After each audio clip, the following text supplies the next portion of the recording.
If he gives it to you, it may destroy you. It may distance you from him. It may make you forget him. And what is the point of gaining something temporary if the eternal life is lost? So Allah says, let me protect you by delaying it. Let me guard your akhirah. Let me give you something better forever.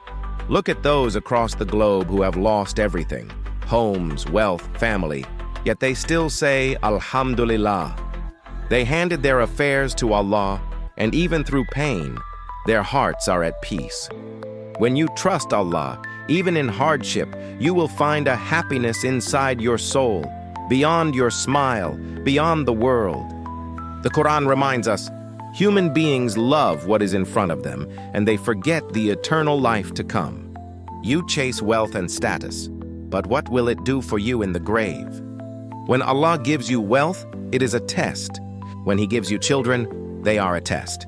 When He withholds, that is also a test. Allah says, O you who believe, do not deceive Allah or His messenger. You say La ilaha illallah, but your heart worships the world more than Allah. This life is an exam. You didn't choose your parents, your skin color, your circumstances. The examiner chose them. Your only choice is how you respond. If Allah gives you wealth and you stay humble, greeting people with kindness, helping those in need, you are passing the test.